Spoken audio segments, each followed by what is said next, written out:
Imagine, for a moment, that you are standing in the middle of a desert. You are 1,000 miles from home. You are surrounded by an empire that wants you dead. You have no food. You have no money.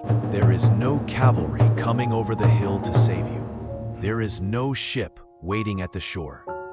There is only the scorching sun, the enemy army closing in, and the terrified silence of 10,000 men looking at you for an answer. To understand the depth of this disaster, we have to look at why they were there. 10,000 elite Greek mercenaries were hired by a Persian prince named Cyrus. Cyrus wanted to steal the throne from his brother, the king of Persia. He promised these Greeks gold, glory, and an easy victory. They marched deep into the heart of the Persian Empire, near modern-day Baghdad. They fought a massive battle, and the Greeks, they were machines. They crushed the Persian lines. They won the fight. But in the chaos of victory, a single spear changed history.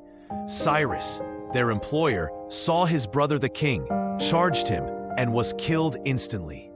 The Greeks had won the battle, but they lost the war in a single second. Now stranded, the Persian king offered them a This truce. is no longer talk. The Greek We act generals, tonight. desperate for a solution, walked into the Persian camp to negotiate. It was a trap. The moment they entered, the Persians seized them and cut off their heads. The army was now leaderless. Panic set in. The soldiers lay on the ground, crying, refusing to light fires, waiting to die. They assumed that in the morning, they would be slaughtered like sheep. But among these weeping soldiers was Xenophon. He wasn't a general. He was a student of Socrates, a philosopher. That night, while others gave up, he had a dream. He dreamt a lightning bolt struck his father's house. He woke up and realized the meaning. The light had come from the king. It was a sign. He realized something profound. Waiting is death. He gathered the remaining captains. He told them, "The enemy has broken the truce. They have invited the wrath of the gods. They have the numbers, yes, but they are soft. We are Greeks. As long as we hold our spears, we are not victims. We are a moving fortress." Xenophon taught them the first rule of resilience. Action cures fear. He told them to burn their wagons, burn their tents, destroy anything that slowed them down. If they wanted to survive, they had to become light, fast, and dangerous. At dawn, instead of surrendering, the 10,000 formed a square, and they began to march, not toward the Persians, but north, into the unknown. The Persians shadowed them, picking them apart with arrows from a distance. The Greeks were losing, but Xenophon didn't complain. He adapted. He found men who knew how to use slings and gave them lead bullets. These bullets flew twice as far as Persian arrows. The next day, the philosopher's new unit unleashed hell, and the Persians fled. Lesson 2. If the game is unfair, change the rules. But the Persians were the easy part. They had to cross the Carduchian Mountains. The tribes here rolled massive boulders down the cliffs, crushing men into paste.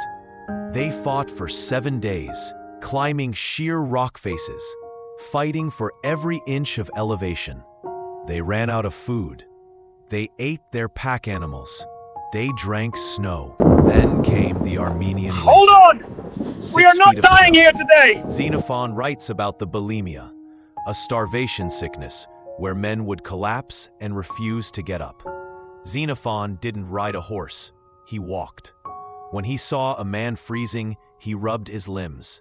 When he saw a man giving up, he physically lifted him.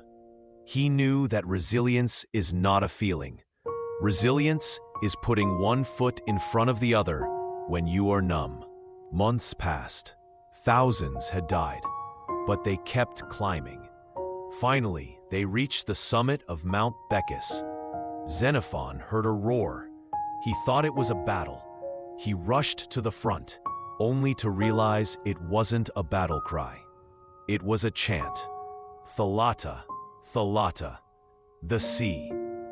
They had walked out of the heart of darkness.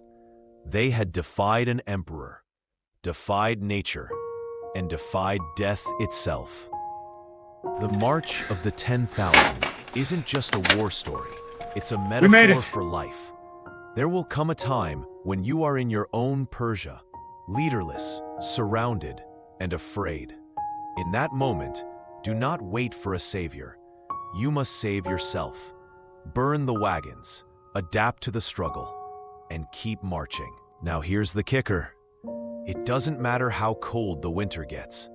If you keep your discipline and refuse to stop and surrender to life challenges, you will find your sea. Stand up, dust yourself off, stop complaining, and start marching. If this story inspired you, subscribe for more history that fuels the soul. I'll see you in the next one.